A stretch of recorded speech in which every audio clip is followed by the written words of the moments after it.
안녕하세요. 토요미스테리 디바제시카입니다. 1939년 미국 켄터키주에 있는 파이크빌이란 지역에는 200개의 방을 가진 해처 호텔이 있었습니다. 그리고 바로 그 옆 건물에는 그 자신의 집을 짓고 살고 있는 호텔의 소유자 제임스 해처가 있었죠. 그는 파이크빌 지역에서 꽤나 부유한 재력가로 거의 평생 이름을 날리면서 살아오고 있었는데요. 나이가 80살이 됐고 지병으로 힘들게 투병을 하던 중 마침내 죽음을 앞두고 있었죠. 그런 제임스는 오래전부터 조카들에게 신신당부한 사항이 있습니다. 자신이 죽어서 들어가게 될 관을 특별하게 제작해야 한다는 것이었죠. 우리가 일반적으로 생각하는 부자들이 만들어내는 금장 달린 그런 화려한 관이 아닙니다. 그는 결코 관 안에서도 문을 열 수 있는 특수장치를 달아야 한다고 강력하게 주장해왔어요. 조카들은 삼촌이 이 이생에 대한 너무 강한 집착을 가지고 있다라고 보일 수도 있겠지만 제임스의 입장은 달랐습니다. 그는 실제로 관에서 깨어난 사람을 두 눈으로 직접 봤기 때문입니다. 제임스 해처는 젊었을 적에 석유와 목재 사업으로 시작해서 부를 축적했고요. 이후 석탄까지 연이어 성공하면서 상당히 부유한 사업가로 이름이 나 있습니다. 그는 1889년 옥타비아라는 여성과 결혼을 했고 2년 후인 1891년 1월에 정말 눈에 넣어도 아프지 않을 아들 제이콥을 얻게 되면서 가족을 형성해 가죠. 하지만 안타깝게도 몸이 약하게 태어난 아이가 몇 달을 버티지 못하고 숨을 거두게 되는데요. 정말 성공과 부 모든 것을 누리면서 행복하게 지내던 이 집안의 첫 비극이 시작된 겁니다. 부모는 파이크빌에 있는 공동묘지에 아들을 묻게 됩니다. 그런데 이후 아내 옥타비아가 자식을 잃는 슬픔을 극복하지 못했는지 심각한 우울증을 보였어요. 그러다 옥타비아가 고열을 호소하면서 몸져 눕게 되죠.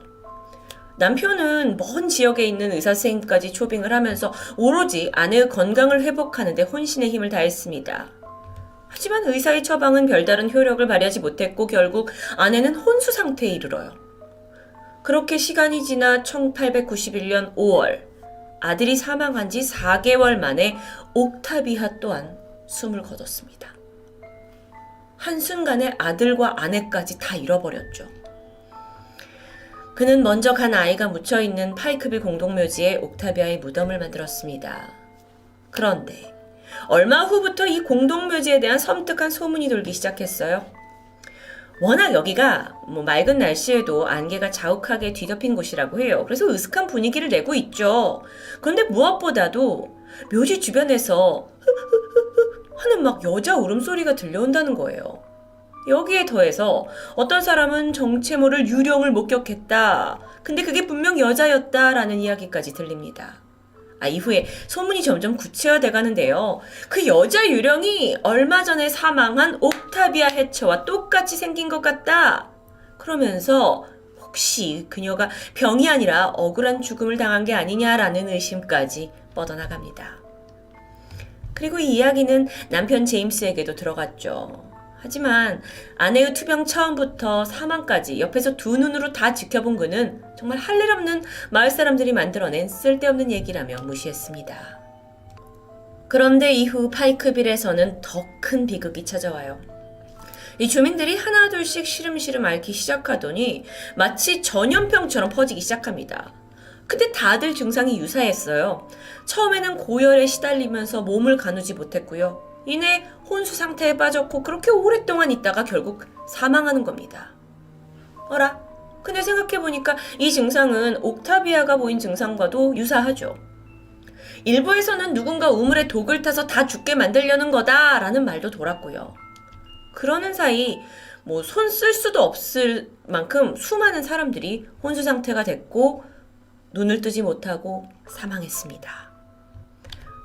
옆집 남자, 이웃집 할머니, 건너집 10살 꼬마까지 내가 늘 봐왔던 사람들이 다 차가운 시신이 되어버렸고 그때 너무도 많은 사람들이 한꺼번에 죽어서 마을에 있는 장례식장과 묘지가 포화 상태가 될 정도였다고 해요. 그래서 마을은 생각 끝에 합동 장례식을 치르기로 하죠. 당일입니다. 각 시신은 관에 한 구씩 안치가 되어 있고요. 오늘 안에 묻어야 할 관이 쌓여있는 안타까운 모습이었죠. 마을 사람들이 함께 슬퍼하면서 장례가 끝났고 드디어 파놓은 땅에다가 관을 안치시키고 흙을 덮으려는 절차만 남아있습니다. 그런데 그 순간 덜그덕하는 소리가 관 뚜껑 쪽에서 들렸어요. 그러더니 옅게 남아 막 쿵쿵 안쪽에서 두드리는 소리가 들립니다. 처음에 귀를 의심하던 사람들이 야 이거 안 되겠다 싶어서 관을 일단 꺼냈고요. 조심스럽게 뚜껑을 열어보는데 눈을 번쩍 뜨고 있는 시신, 아니 사람이 몸을 일으키고 있는 겁니다. 분명 살아서 움직이고 있어요. 이후에 정말 혼란의 도가니였습니다. 일단 가족들은 주근이가 살아 돌아왔다고 너무 기뻤죠. 근데 어떤 사람들은 이건 귀신의 짓이라면서 막 얼굴이 하얗게 질렸고요. 한편에서는 저 다른 관에 있는 내 가족도 아직 죽은 게 아닐 수 있다 라고 하면서 관을 파헤치기 시작합니다. 파이크빌 마을 자체에 큰 충격과 혼란이 빠져있는 사이에 이 지역에 있는 의사들은 어쩌면 이들이 전염병처럼 걸린 병이 우리가 모르는 무언가일 수도 있다라고 원인을 밝히고자 본격적인 조사에 나서게 돼요. 그리고 그 사이에 같은 증상으로 혼수 상태에 빠져있던 환자들 몇몇은 깨어나기도 했죠. 그리고 모든 조사가 끝나고 의사들이 결론 내렸어요. 그 사람들이 사망한 게 아니라 깊은 잠에 빠져 있었던 겁니다. 에?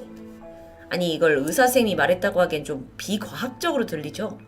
근데 그게 사실이었습니다. 그 병의 원인은 체체파리였습니다. 체체파리는 주로 서부 아프리카에서 발견이 되는 흡혈성 파리를 이제 통틀어서 부른다고 해요. 집에 있는 파리보다 좀 더 크고요. 사람과 짐승의 피를 빠는 것으로 유명하죠. 특히나 사람이 물리면 몇 주간의 잠복기를 걸친 이후에 2단계에 걸쳐서 증상이 일어납니다. 그 감염 1단계에서는요. 열이 나고 근육통과 관절통, 두통까지 호소하면서 매사에 굉장히 과민 반응을 보이는 증세예요. 그렇게 감염이 지속이 되었고 2단계로 넘어가게 되면 중추신경계가 망가지면서 전보다 훨씬 더 많은 잠을 자게 됩니다. 그러면서 이제 생체 리듬이 완전히 망가지죠. 한편 정말 또 독특한 건 심각한 성격 변화를 갖는다고 해요. 그리고 발음도 부정확해지고 걷기도 힘들고 심하면 발작도 일어나고요. 가장 대표적인 증상이 잠을 오래 자는 거라서 이걸 일명 수면병이라고 부르기도 하죠. 체체파리는 암수 모두 왕성하게 피를 빱니다. 그래서 호숫가나 강둑을 따라서 얘네들이 살고 있는데 이 체체파리가 엄청나게 기승을 부리는 아프리카의 몇몇 지역에서는 아예 사람이 살 수 없다고 해요. 그나마 이거에 대해 다행히 최근에는 약품도 개발되고 있긴 한데 딱히 예방책이 있는 건 아닙니다. 그저 파리한테 물리지 않는 게 중요할 뿐이죠. 파이크빌 마을에 수면병이 돌았던 건 1891년입니다. 의학기술이 그렇게 발전하지 않았을 때예요. 게다가 수면병에 대한 정보가 많지 않아서 의료진과 주민들은 그저 전염병이라고 생각했던 겁니다. 하지만 모든 건 수면병 증세였고 개중에 죽은 이들은 사실 죽은 게 아니었다라는 결론에 도달하게 되자 마을이 난리가 납니다. 주민들이 장례식을 취소하고 집에서 가족이 깨어나기만 기다리게 된 거죠. 그런데 여기서 문제는 제임스의 아내 옥타비아입니다. 그녀 역시 이 체체파리에 물려서 나타난 수면병 증상과 유사했는데요. 의사들의 말이 사실이라면 옥타비아는 관에 묻힐 때까지 죽은 게 아니라 살아있었을 확률이 높다는 겁니다. 그래서 제임스가 모든 일을 다 제치고 인부 몇 명을 불러서 빨리 옥타비아 무덤으로 달려갔죠. 파헤쳤습니다. 그리고 관을 열었는데 너무도 끔찍한 광경이 펼쳐져 있었어요. 관 뚜껑에 보이는 수많은 스크래치 자국들.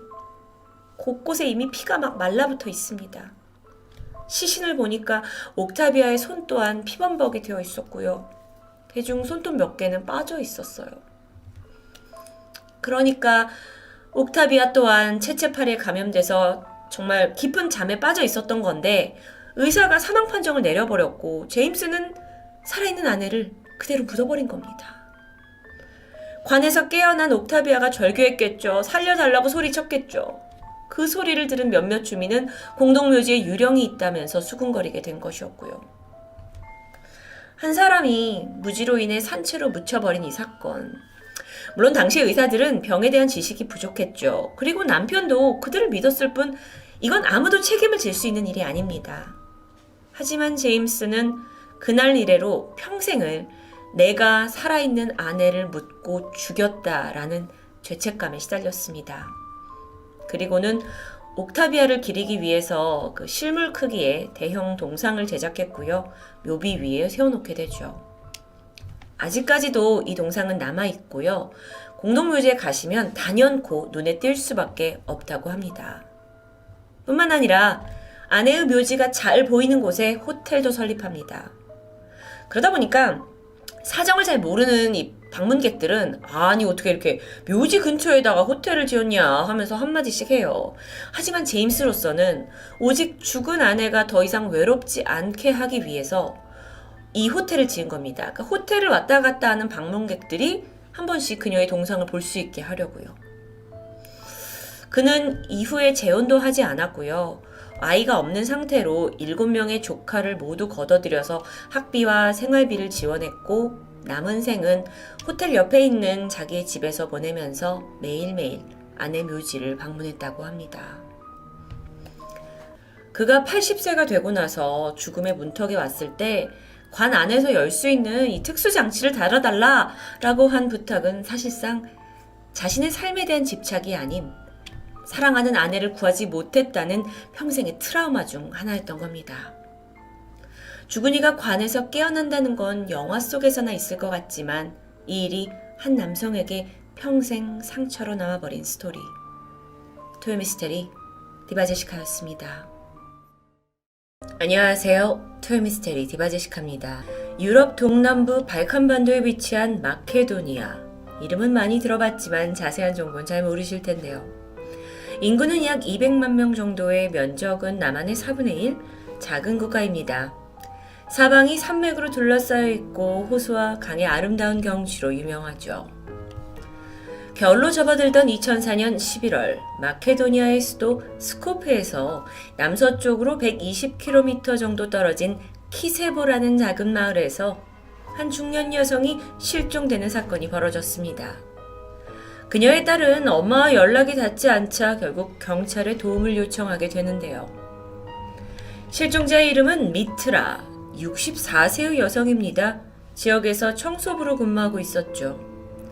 며칠 전 늦은 밤에 집 앞 마트에 다녀온다는 그 연락을 마지막으로 행방이 묘연한 상태입니다.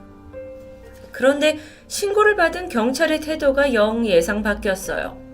수사를 원하면 돈을 내라는 말도 안 되는 요구였죠. 그 정도로 부패한 경찰이었던 걸까요? 아니었습니다.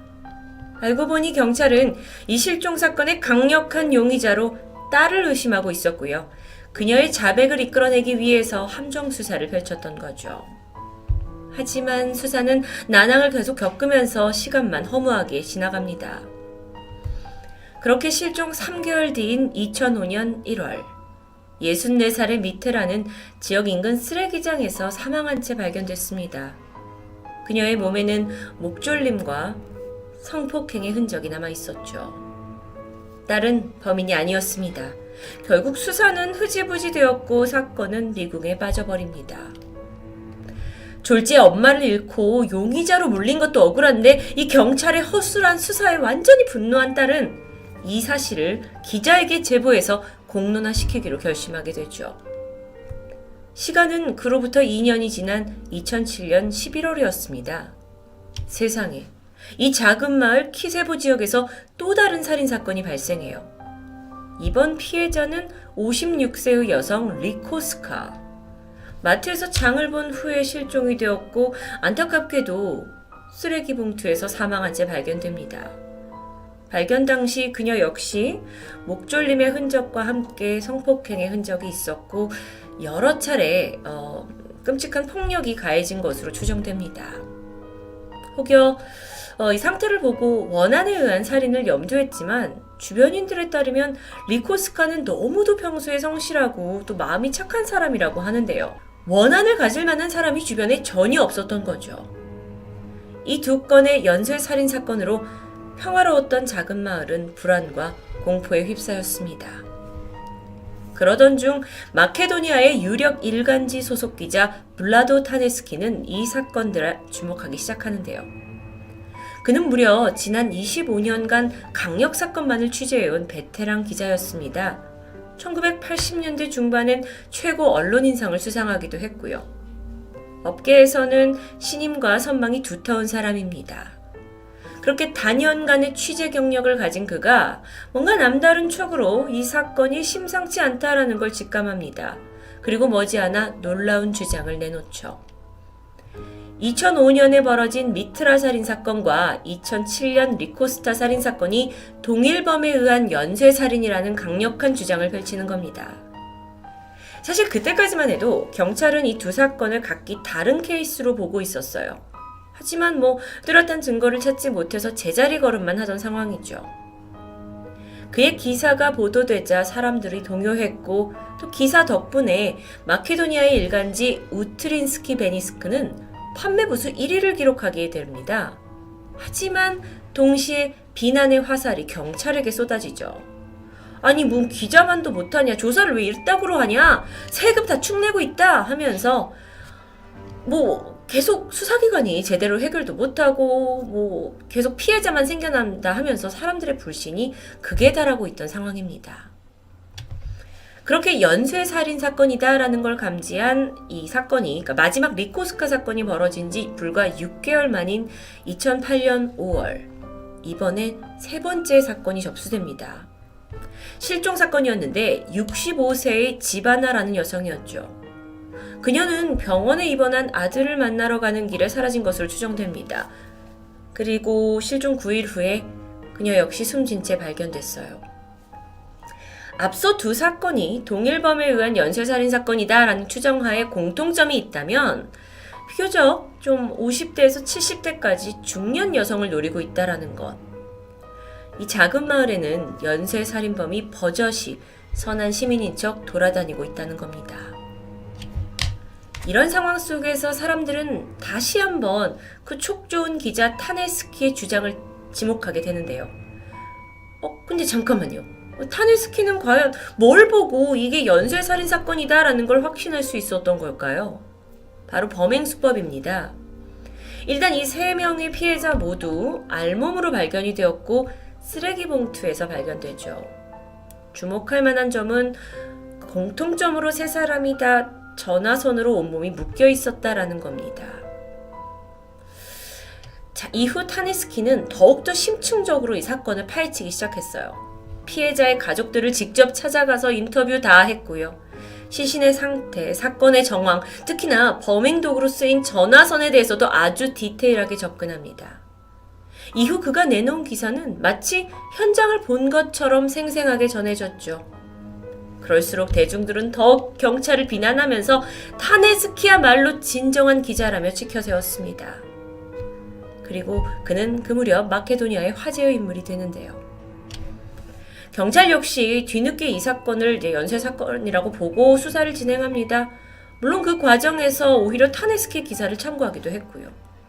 그러다 세 번째 살인사건이 일어나고 한 달이 흐른 2008년 6월 22일, 마침내 모두가 기다리던 소식이 들려왔습니다. 세 번째 피해자의 몸에서 발견된 정액의 DNA와 유력한 용의자의 DNA가 일치한다라는 소식. 범인을 이젠 잡을 수 있겠죠? 그리고 대중에게 범인의 얼굴이 공개됐습니다. 그는 바로 열혈 기자 블라도 타네스키였죠. 사건의 전말은 이러했습니다. 모두가 그를 최고의 언론인이라고 칭송할 때 경찰만큼은 생각이 좀 달랐죠. 기사를 보니까 내용이 너무도 적나라하고 또 사실적인 묘사까지 오히려 의아한 점이 생겼습니다. 아니 사실 그동안 이 죽은 피해자들이 전화선으로 묶여 있었다라는 건 경찰 내부에서도 철저하게 비밀에 붙여지고 있던 사실입니다. 기자니까 취재를 통해 알 수 있지 않을까라는 생각이 들지만 그 부분만큼은 철통 같은 보안 속에 수사 담당 형사와 강력대장만이 알고 있을 정도였던 거예요. 그리고 한 명 더 있습니다. 바로 범인 당사자. 타네스키의 기사를 자세히 읽어보면 범행 시간, 장소까지 경찰들도 미처 파악하지 못한 디테일한 정보들이 있습니다. 그래서 그걸 읽어가던 경찰이 이건 도저히 범인이 아니면 알 수 없다라고 생각했을 정도죠. 그래서 타네스키를 용의자로 두고 경찰이 은밀하게 뒷조사를 진행했어요. 타네스키가 전화선을 다량으로 구매한 내역도 알게 됐고 그의 집을 수색해서 DNA 확보에도 성공합니다. 그리고 피해자의 몸에서 나온 DNA와 검사를 해봤더니 99% 일치했죠. 정말 대중의 존경을 받던 한 기자가 한순간에 살인자로 전락한 충격적인 사건입니다. 그런데 그와 함께 일했던 동료들은 이 사실을 도저히 믿을 수가 없다고 말해요. 그들 모두 하나같이 타데스키는 너무도 평소에 온화하고 부드러운 사람이다. 그런데 그런 증언과는 달리 누가 봐도 범인이 뚜렷했습니다. 타네스키에 대해서 좀 더 알고 가자면 그는 1952년 보수적이고 엄격한 부모님 아래서 태어났어요. 아버지는 제2차 세계대전 참전용사셨고 어머니는 병원 청소부입니다. 그런데 어릴 적부터 유독 어머니와 트러블이 잦았다고 해요. 글쓰기에 관심이 많았던 타네스키는 저널리즘을 공부한 후에 기자가 되는 데 성공했는데요. 대학 시절에 만난 변호사 아내와 결혼을 했고 둘 사이에 사랑스러운 2명의 자녀까지 있습니다. 정말 겉보기에는 남부러울 것 없는 완벽한 삶이었죠. 하지만 지난 2002년 그의 아버지가 자살로 스스로 세상을 떠났고요. 몇 달 후에 어머니는 약을 실수로 과다 복용하는 바람에 병원 신세를 지게 되는데요. 그 병원비를 마련하는 과정에서 타네스키의 가세가 점점 기울기 시작합니다. 엎친 데 덮친 격으로 기존 일하던 신문사에서 해고마저 당했고 반면에 아내는 승승장구 승진을 하면서 어쩌면 그의 자존심에 스크래치가 갔을 수도 있죠. 다행히 경력을 살려서 마케도니아의 또 다른 일간지로 이직을 했는데 이때 그는 자신의 입지를 굳혀야 한다는 부담감에 휩싸이게 돼요. 특히나 정말 특종, 소재 고갈로 힘들어하던 그는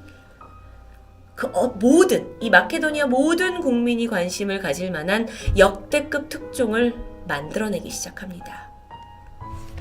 타네스키는 평소 관계가 좋지 않았던 자신의 어머니와 굉장히 비슷한 느낌이 나는 그 중년 여성들을 타겟으로 삼았어요.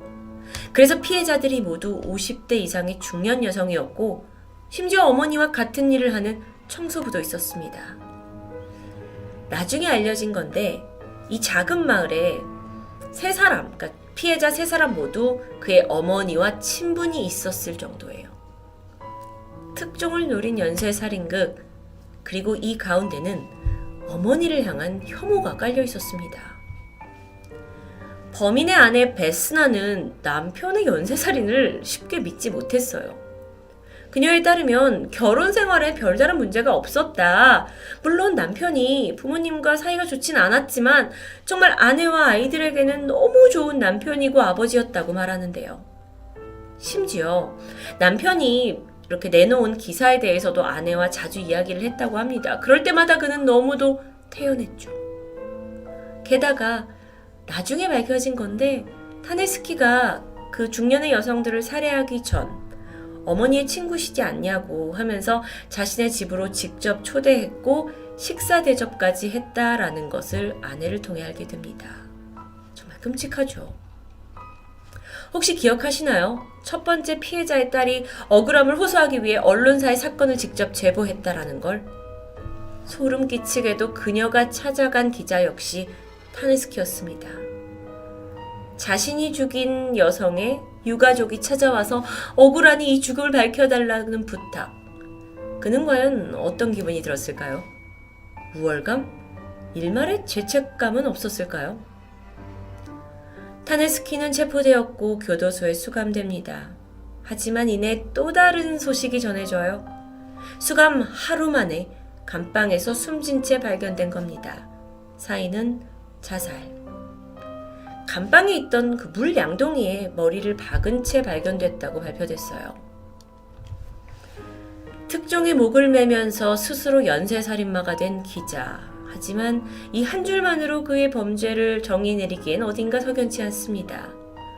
정말 잔혹한 범행 수법에다 어머니에 대한 병적인 적대심까지 고령의 여성 청소부를 노렸다라는 비열함이 글쎄요, 굉장히 평범하지 않은 범인인데요. 타네스키가 세상을 떠나게 되면서 이 여러 정황들에 대해 그가 어떤 의도를 가지고 이런 사건을 저질렀는지, 그에게 사이코패스적인 성향은 없는지에 대해서는 영영 밝혀질 수 없게 됐습니다. 다만 한 가지 확실한 건 그는 누군가의 아들, 남편, 아버지이기 이전에 분명한 악마였다는 거겠죠. 토요미스테리 디바제시카입니다. 안녕하세요. 토요미스테리 디바제시카입니다. 미국 서부 몬태나주에 가시면 200번 하이웨이가 있습니다. 여기는 주 전체를 동서로 가로지르는 고속도로인데요. 실제로 가보면 정말 가도 끝없이 펼쳐진 초원 중간을 1136km 가로지르고 있는 미국에서 가장 긴 고속도로로 알려져 있죠. 때는 1989년 4월 20일, 시간은 저녁 8시 15분쯤이었습니다. 이 200번 고속도로에 차 2대가 나란히 일렬로 주행하면서 서쪽으로 향하고 있었죠. 앞에 차에 타고 있는 사람은 패기 블러라는 여성이었고 옆에는 그녀의 아버지가 타고 있었습니다. 이들은 근처 마을에 사는 친척 집에 가던 길이었어요. 잠시 그 몬태나 하이웨이를 좀 설명드리면 여기에 일부 구간은 우리나라 국도처럼 양쪽으로 차가 한 대씩만 지나가는 좁은 2차선 도로로 되어 있습니다. 그런데 마침 그녀가 이 구간을 지나던 찰나였어요. 보니까 맞은편에서 차 한 대가 굉장히 빠른 속도로 다가오는 게 보였죠. 그런데 그 차의 헤드라이트가 점점 가까울수록 패기는 오묘한 두려움을 느끼기 시작합니다. 속도는 빠르게 내서 오고 있는데 그건 문제가 아닌데 어느덧 차가 중앙선을 넘더니 패기 쪽으로 정면 돌진하고 있는 거예요. 순간 정신을 차리고 핸들을 꺾어서 간신히 충돌을 피할 수 있었죠. 하지만 불행히도 뒤따르고 있던 차는 그대로 충돌하고 맙니다. 뒷차에 있던 사람은 일을 끝내고 집으로 돌아가고 있던 캐롤 하인즈라는 경찰관이었어요. 자, 그렇게 두 차가 충돌을 했죠. 그리고 도로 가장자리에 멈춰섰습니다. 천만다행으로 운전자 캐롤은 크게 다치지 않은 듯 했어요. 겨우 기다시피 해서 차에서 빠져나와서 숨을 고르고 있는데 딱 보니까 맞은편 차량, 그러니까 차를 들이받은 차에서도 누군가 내리고 있었습니다. 보니 금발머리의 젊은 여성이에요. 잘 걷는 거 보니 별 부상 없이 멀쩡해 보였습니다. 그러더니 그녀가 성큼성큼 이쪽으로 다가와요. 이후의 행동이 아주 이상했는데요. 어둠 속에서 그냥 우두커니 서서 캐롤을 멀뚱멀뚱 바라본다고 해야 될까? 아니, 그냥 약간 뚫어져라 보는 듯 약간 섬뜩한 느낌이 들었습니다. 그러던 사이에 이 사고를 핸들 꺾어서 보면은 패기와 그녀의 아버지가 차에서 내려가지고 일단 캐롤한테 달려왔죠. 막 상태를 살폈고 경찰에 바로 전화를 했는데요. 그동안의 금발 여성은 이 현장에서 멀찍이 떨어져 있더니 아예 도로의 울타리 너머에서 이들을 그냥 조용히 지켜보고만 있습니다. 사실 목격자였던 패기는 그 여성이 가해 차량의 운전자라는 사실조차 알아차리지 못했어요. 왜냐면 정말 구경꾼처럼 너무 현장을 가만히 보고만 있기 때문이죠. 근데 더 이상한 건 이후에 이 금발머리 여성이 호련히 들판으로 걸어 들어가기 시작했고요. 이내 캄캄한 어둠 속으로 그냥 사라져버렸습니다. 사고 발생 30분이 지난 시점에 경찰이 현장에 도착을 했어요. 그리고 수사가 진행됐죠. 남겨져 있는 가해 차량을 조회해보니까 운전자는 펜실베니아주 출신의 37살 패트리시아 미한이라는 게 밝혀집니다. 그리고 이때까지만 하더라도 사실 이 사고는 가해자가 차량을 버리고 그냥 도망간 단순 뺑소니 사고처럼 보였습니다. 경찰이 이후 수색견을 동원해서 인근 지역 수색했고 마침 현장에서 1.2km 정도 떨어진 곳에서 패트리샤의 것으로 보이는 운동화 발자국이 발견됐어요. 그런데 이거 외에 여기는 사실 초원입니다. 점점 시간이 지나서 새벽 3시가 되니까 1차 수색 작업은 별 소홀득 없이 그냥 종료가 되죠.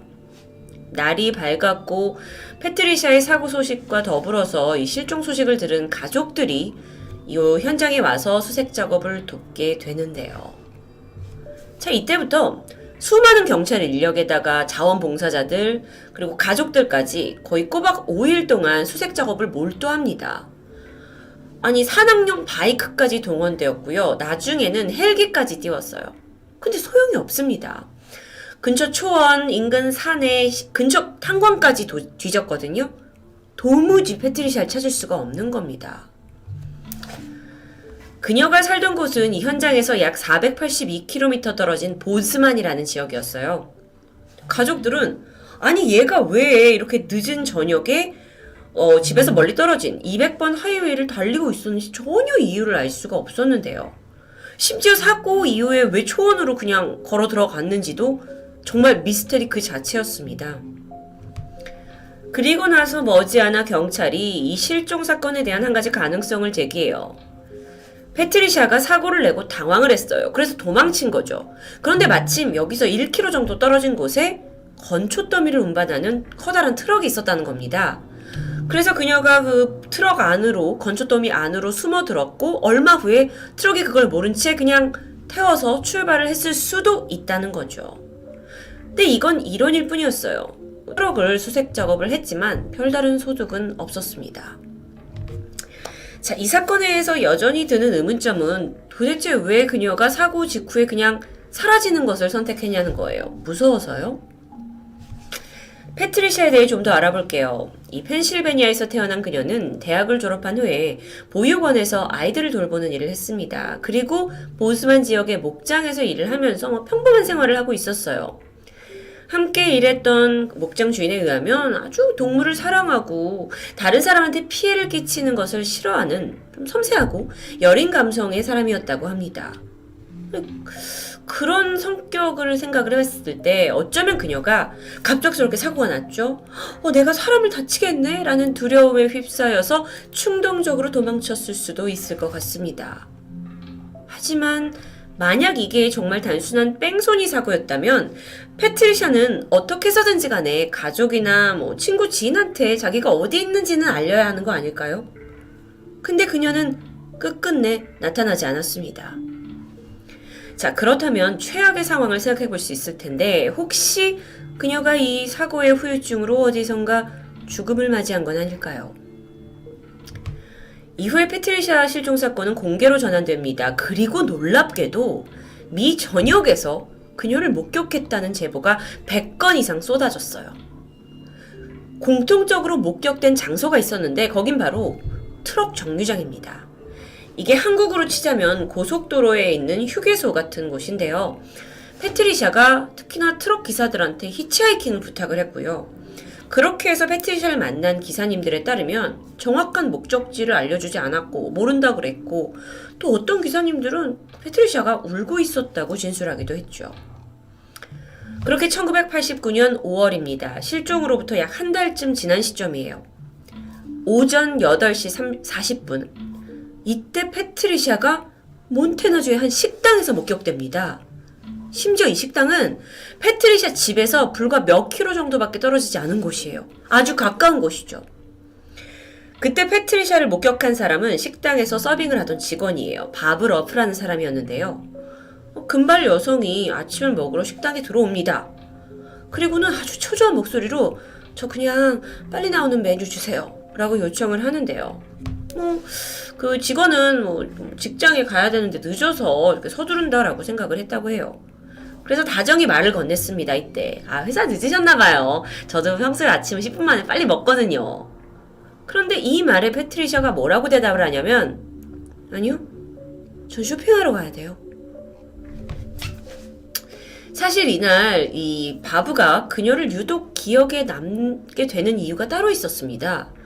주문 전까지 막 음식 빨리 나오는 걸로 달라고 초조해하던 그녀가 정작 음식이 나오자 1시간 반 동안이나 이 레스토랑에 머물러 있었기 때문이에요.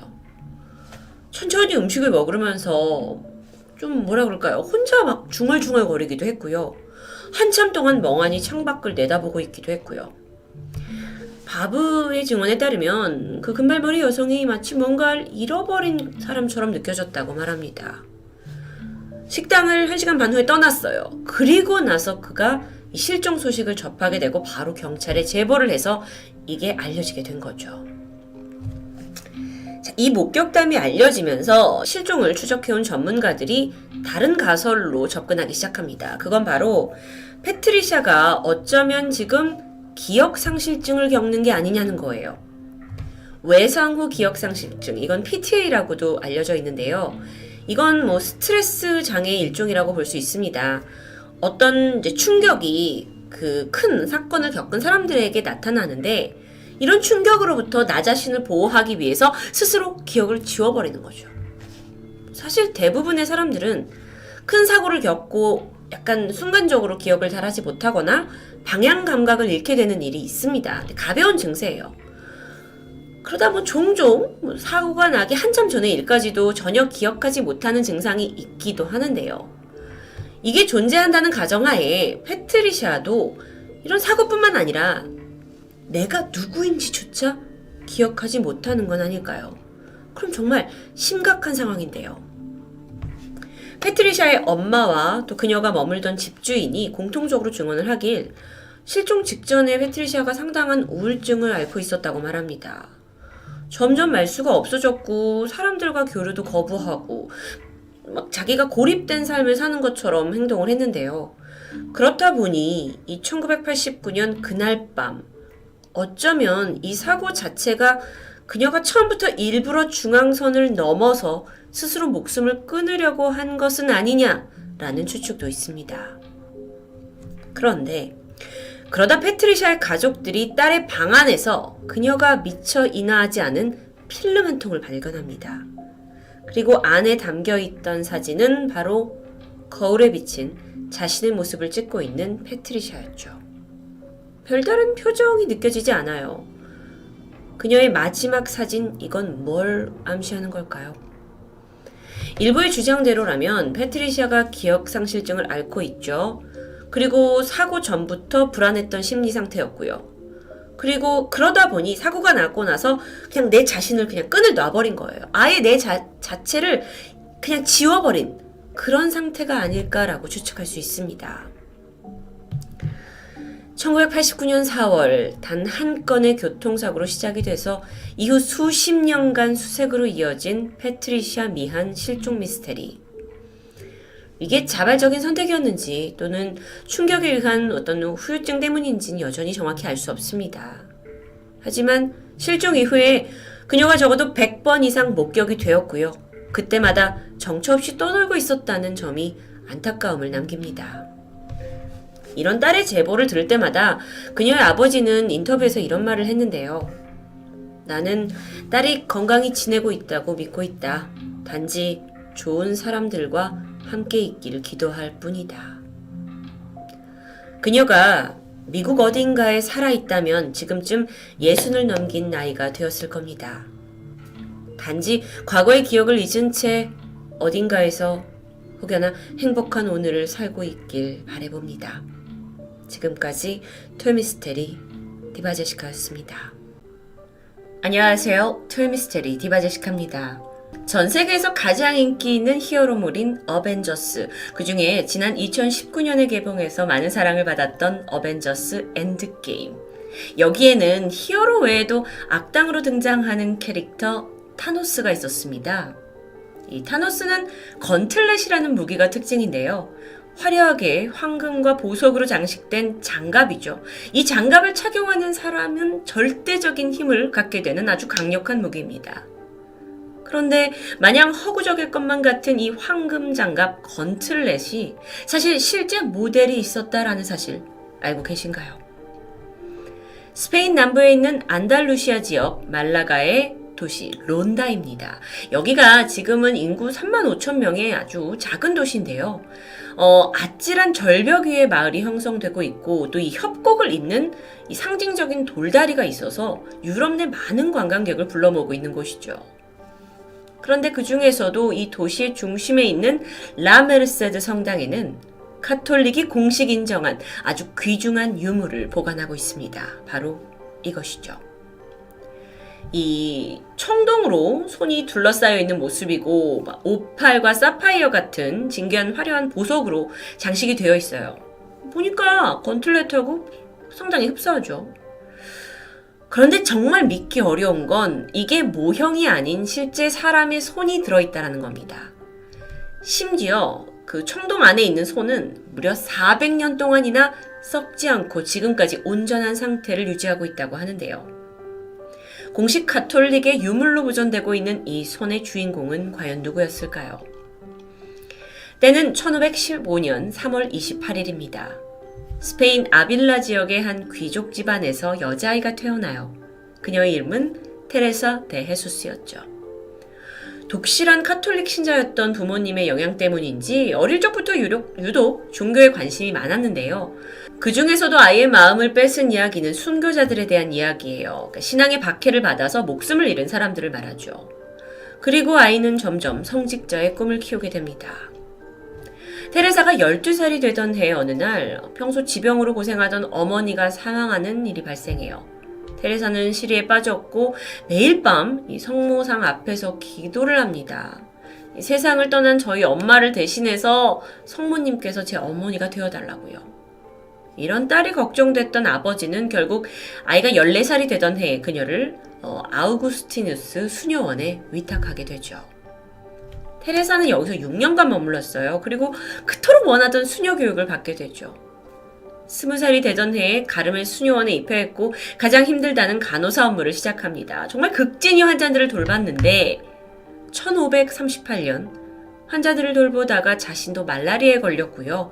어쩔 수 없이 요양차 잠시 수녀원을 떠나게 되는데 바로 이때 아주 신비한 종교적인 체험을 하게 되죠. 평소처럼 기도를 하던 어느 날입니다. 갑자기 그녀의 앞에 빛이 막 쏟아지더니 그 사이로 한 소년이 나타나요. 소년이 말하길 나는 테레사의 예수다 라고 말했고요. 다시 빛 사이로 사라져버렸죠. 아주 짧은 경험이었지만 강력했습니다. 물론 그녀가 몸이 아픈 상태였기 때문에 이게 환각과 환청이다 라고 생각할 수도 있지만 사실 종교적으로는 이런 걸 환시라고 해요. 환시는 하늘의 계시나 영감을 받는 체험을 말하는데요. 그 후로도 테레사 수녀는 지속적으로 계속 환시를 경험하면서 이 모든 경험들을 기록해 놓기 시작해요. 그리고 8개월이 지났죠. 완전히 병에서 회복한 그녀는 드디어 수도원으로 복귀합니다. 근데 오래간만에 돌아온 수도원이 예전과는 좀 분위기가 달라요. 이 당시에 이 수도원이라는 곳이 모두에게 개방이 되면서 세속적인 것에 좀 물들고 있었고 문란해져 가던 상태예요. 예를 들어서 일반인들이 여기서 파티를 열어서 사교 행위를 하는 것도 흔한 일이었죠. 테레사 수녀가 이건 개혁이 필요하다 하면서 수도원의 개혁을 주장합니다. 물론 내부에 그녀를 존경하는 사람들이 많긴 했지만 개혁이라는 건 혼자의 힘으로는 어려운 일이죠. 그렇게 잘 되지 않고 힘든 시간을 보내다가 또다시 결정적인 일을 겪게 되는데요. 어느 때처럼 이제 기도를 하고 있어요. 그런데 옛날 그 환시에서 봤던 남자아이를 다시 보게 된 겁니다. 그 아이의 손에는 황금색의 긴 창이 들려 있었고 끝에는 불이 붙어 있어요. 테레사 수녀가 그냥 멍하니 바라만 보고 있었는데 이때 소년이 테레사의 심장 쪽을 향해서 이 창을 깊숙이 찔러 넣어요. 근데 이게 환시인데도 불구하고 그 고통이 너무 커서 비명을 질렀다고 하거든요. 정말 생생하게 느껴져서 너무 현실과도 같았다고 합니다. 정신을 차렸죠. 그랬더니 여전히 가슴 한켠이 욱신거려요. 그리고 확인해보니 정말 놀랍게도 가슴에 선명한 붉은 자국, 그러니까 카톨릭에서 얘기하는 성흔이 남아 있었던 겁니다. 성흔이라는 건 스티그마타라고도 불려지는데 지금까지도 연구가 활발한 어떤 초자연 현상 중의 하나라고 볼 수 있습니다.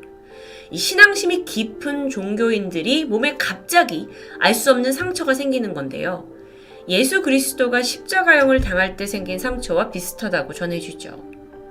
한 예로 지난 1968년에 사망하신 이탈리아의 파드레 피오 신부는 20대 때부터 손에 성흔이 생겨났어요. 그리고 사망하실 때까지 약 50년간 매일 상처에서 피가 흘렸다고 전해집니다.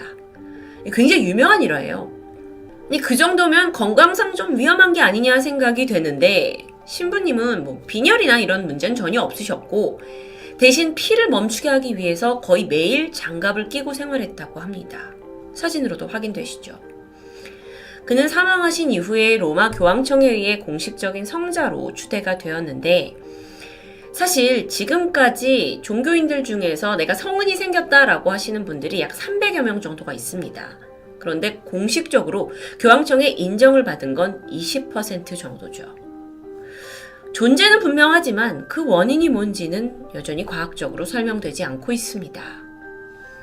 어쨌든 다시 테레사 수녀로 돌아와서 그녀한테 성은이 생겼다라는 소문이 나면서 예전보다 훨씬 더 많은 사람들이 테레사 수녀를 따르기 시작했어요.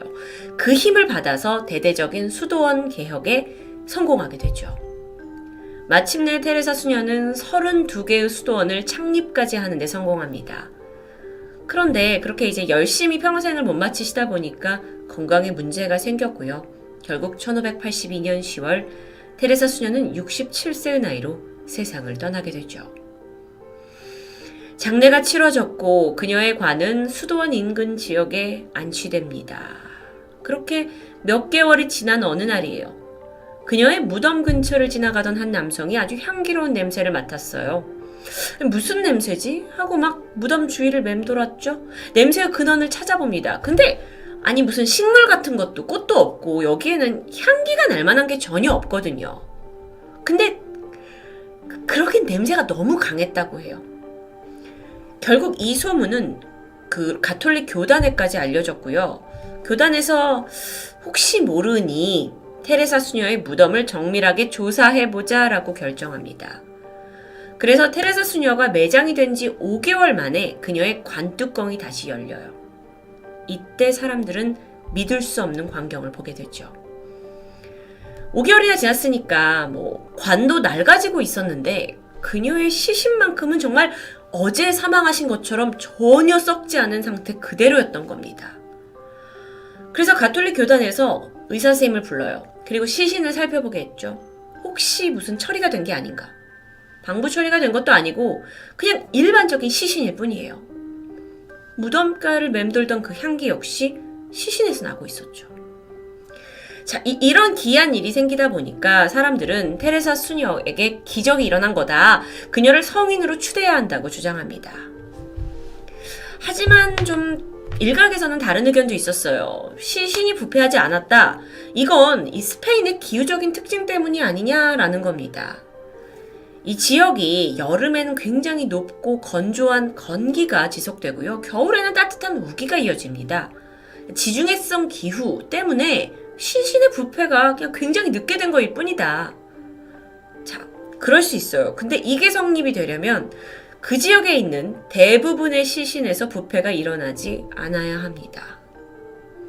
또 다른 한편에서는 이 시신이 실압 현상을 거친 뒤에 밀랍화된 거라고 주장했죠. 실압 현상이라는 건 시신의 수분과 피가 다 외부로 빠져나가서 미라 같은 모습으로 변하는 걸 의미합니다. 어쨌든 이런 논란은 계속 있으면서 가톨릭 교단은 차라리 시신을 부검하자라고 결정했고요. 기이한 사실이 드러나죠. 시신의 겉모습뿐만 아니라 테레사 수녀의 몸, 특히나 심장 역시 조금도 부패하지 않은 상태였습니다. 게다가 특이한 점은 심장에 예리한 도구로 찔린 듯한 아주 좁고 깊은 모양의 상처가 남아있다는 거죠. 이게 살아있었을 때 생긴 상처라면 굉장한 고통을 유발했을 만한 건데요. 근데 이 상처가 또 일반적이지 않아요. 약간 뭔가 불로 지진 듯한 꼬챙이로 여기를 이렇게 뚫고 지나간 듯한? 자, 근데 이게 뭔가 기억나시죠?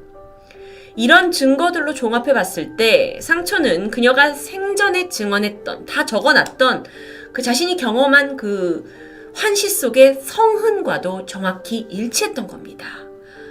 이 사실이 알려지고 로마 교황청은 발칵 뒤집히죠.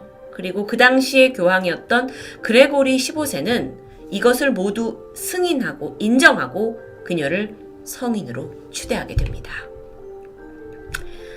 이후 가톨릭 교단에서는 테레사 수녀를 기리기 위해서 그녀의 그 유해 일부를 유물로 남겨두게 돼요.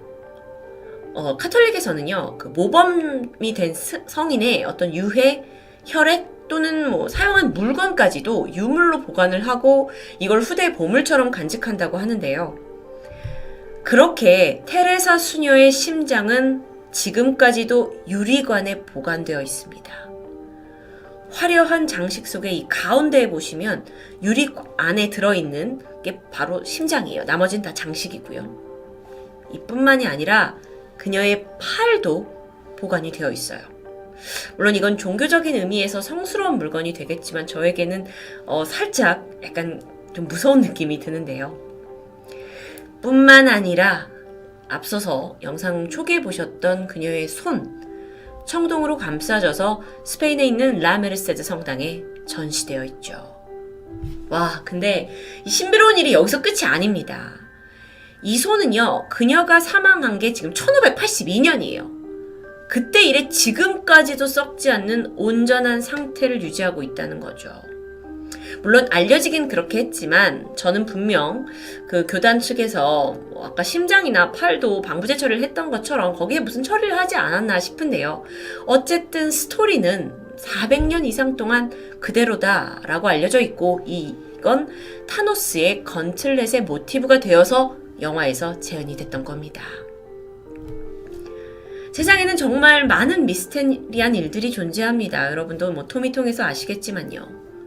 400년, 아니 450년간 썩지 않고 보존되고 또 다른 신체의 일부를 보존을 해서 성스럽게 여기고 있는 이 상황. 그녀가 경험한 이 모든 것을 우리는 과연 어떻게 후대에서 해석을 해야 할까요?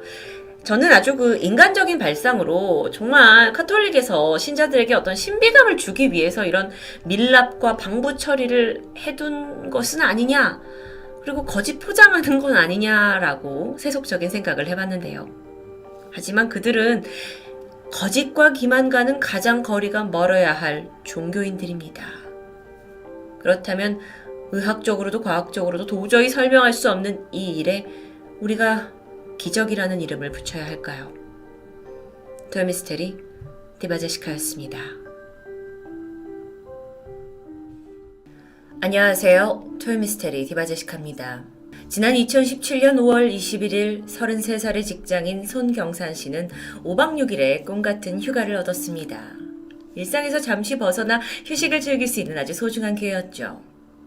그녀는 홀로 떠나는 동남아 여행을 계획하게 되는데 물론 여럿이 떠나는 것도 좋지만 혼자 가면 일정에 구애받지도 않고 좀 더 자유로운 시간을 가질 수 있다는 점에서 매력적이기도 합니다. 그녀가 향한 곳은 바로 라오스, 저렴한 물가와 자연경관에 문화유산까지 가득한 곳이죠. 게다가 당시 라오스를 배경으로 한 TV 프로가 방영되면서 경산시 외에도 국내 여행객들에게 큰 인기를 끌고 있었습니다. 드디어 설렘을 안고 라오스에 도착한 그녀는 마냥 행복한 시간을 보내게 되는데요. 여행 둘째 날인 5월 22일, 이날은 루앙프라방에 위치한 꽝시 폭포에 방문하는 날이었습니다. 꽝시 폭포는 라오스에서 가장 아름다운 폭포로 꼽히는데 라오스 관광객들 대부분이 이곳을 보러 간다고 해도 과언이 아닐 정도죠. 하지만 단 한 가지 문제는 꽝시 폭포의 위치였습니다. 이곳은 루아프라방 시내에서 약 40분가량 떨어진 아주 외진 숲속 한가운데 위치해 있습니다. 그렇다 보니 관광객들이 이곳을 방문할 수 있는 방법은 툭툭이라는 라오스 현지 택시를 타거나 또는 여행사와 연계되어 있는 패키지 투어를 이용하는 방법뿐이었죠. 경산시는 다른 일정은 대부분 혼자서 소화했지만 이 꽝시폭포 방문만큼은 패키지를 선택하게 됐고 가이드를 따라 다른 관광객들과 함께 폭포로 이동합니다. 에메랄드빛 꽝시폭포에 도착한 후 개별적으로 자유시간이 주어졌습니다. 사람들 모두 뿔뿔이 흩어졌고 경산시 역시 인근을 둘러보기 시작했는데요. 정말 너무도 이국적인 광경에 시간이 가는 줄 모르고 관광을 즐겼죠. 그렇게 주어진 시간이 끝나고 흩어졌던 사람들이 하나둘 다시 모이게 됩니다. 가이드가 인원 체크를 시작하는데 어라? 한 명이 없습니다. 바로 경산시였죠. 집결 시간으로부터 30분이 지나도록 모두가 기다렸지만 그녀는 돌아오지 않았습니다. 급하게 연락을 취해봤지만 이상하게도 핸드폰이 꺼진 상태예요. 꽝시폭포 코스는 워낙 관광객들도 많고 또 길이 잘 조성되어 있어서 만약 무슨 일이 생겼다면 금방 눈에 띄었을 겁니다. 하지만 등산로 주변의 상황이 좀 달랐죠. 코스를 조금만 벗어나도 이렇게 사진처럼 험하고 빽빽한 숲길이 펼쳐져 있어서 평소에도 이 코스를 이탈해서 길을 잃는 사고가 종종 발생했다고 합니다. 어쩌면 경산씨도 이 폭포 주변을 돌아다니다가 그런 식으로 길을 잃었을 확률이 있죠. 이후 가이드와 이 패키지 투어 일행들은 다 같이 폭포 일대를 수색하기 시작했습니다. 하지만 아무리 샅샅이 뒤져도 경산씨의 모습이 보이지 않아요. 상황의 심각성을 인지한 이들은 결국 현지 경찰에게 실종 신고와 구조 요청을 하게 되는데요. 신고를 받은 경찰이 출동했죠. 그들 역시 한국인 경산씨가 지리에 익숙하지 않다 보니까 단순히 외국인이 주변 산속에서 헤매고 있을 거다라고 생각합니다. 그리고 인력이 투입돼서 폭포 인근 수색이 시작됐는데요. 근데 이상하게도 경찰 역시 그녀의 흔적을 찾을 수 없었습니다. 그렇게 실종으로부터 무려 4일이라는 시간이 지나버린 5월 26일, 갑자기 경산씨의 핸드폰 신호가 잡히기 시작했습니다. 꺼져 있던 핸드폰이었는데 누군가에 의해서 켜졌다는 뜻이겠죠. 물론 그 당사자가 경산씨 본인일 가능성이 높기 때문에 라오스 경찰은 일단 위치 추적을 시작했습니다. 그리고 신호가 포착된 곳은 루앙프라방의 한 정글. 그러니까 경산씨가 사라진 이 꽝시폭포 지점에서 약 60km 떨어진 밀림 한가운데에서 신호가 발견된 겁니다. 게다가 이곳은 아주 험한 지역이라서 라오스 현지인들도 잘 가지 않고 그닥 알려지지도 않은 곳이에요. 경찰은 경산씨의 핸드폰으로 당연히 전화를 걸었죠. 하지만 끝끝내 전화는 연결되지 않았고 이내 핸드폰마저 꺼져버립니다. 이후에 이 핸드폰은 2번 다시 켜지지 않았고요. 한편 한국에서 딸의 실종 소식을 들은 가족들은 한걸음에 라오스 현지에 도착했죠. 당시 경찰들은 이 경산씨의 실종에 대해서 자발적으로 잠적을 한 게 아니냐라는 가능성을 배제할 수는 없었는데요. 가족들의 생각은 전혀 달랐죠. 스스로 사라졌을 리가 결코 없다. 분명 이건 누군가에 의해 납치된 거다라고 주장했습니다. 그도 그럴 것이 경산씨의 모든 짐이 그녀가 머물던 게스트하우스에 고스란히 남아있었기 때문이에요. 정말 자발적으로 잠적을 할 생각이었다면 최소한의 짐이라도 챙겨서 사라지지 않았을까요?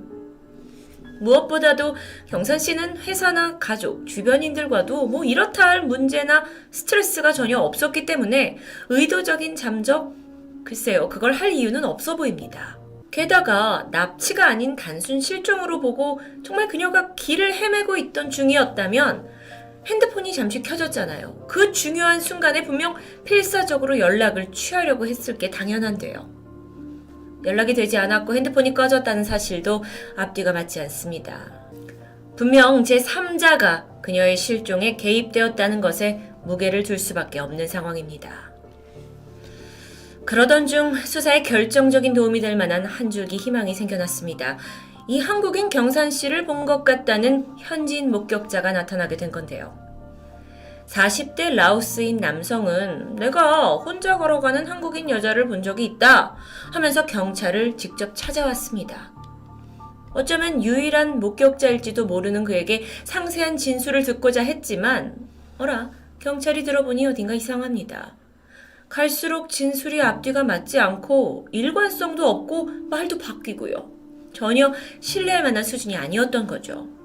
결국 경찰은 이 남성이 수사에 혼선을 주기 위해 의도적으로 접근했다는 의심을 품게 되었고 이후 그를 목격자가 아닌 용의자의 신분으로 체포하기에 이르게 되는데요. 하지만 그 남성은 용의자 신분이 된 직후부터 사건과 관련해서 묵비권을 행사해버립니다. 정말 너무도 수상한 그의 태도죠. 정말 그는 아무런 관련이 없던 걸까요? 그게 아니라면 도대체 무엇을 숨기고 있는 걸까요? 경산씨 실종과 관련해서 안타까운 점은 별다른 증거가 없다는 겁니다. 하지만 현재 가장 유력한 정황으로 보이는 것은 경산씨가 바로 이곳의 마약 재배자들에 의해 납치되었을 수도 있다라는 가설인데요. 지도에서 루앙프라방의 위치를 보면 여기는 태국과 미얀마, 중국의 운남성과 아주 근접한 지역입니다. 국경이 이렇게 맞닿아 있다 보니까 루앙프라방은 이른바 골든 트라이앵글이라고 불리면서도 유명하죠. 여긴 마약 재배의 성지로도 또 한 번 유명합니다. 실제로 이곳에선 마약 재배 일손이 필요하다 보니까 사람이 납치되는 일도 종종 발생해 왔다고 합니다. 그렇다면 혹시 경산시 역시 이 마약 농장을 운영하는 어떤 현지인에 의해 납치된 건 아닐까요? 그렇다면 그 허위 제보를 한 남성? 그는 마약 농장 관계자일 수도 있습니다.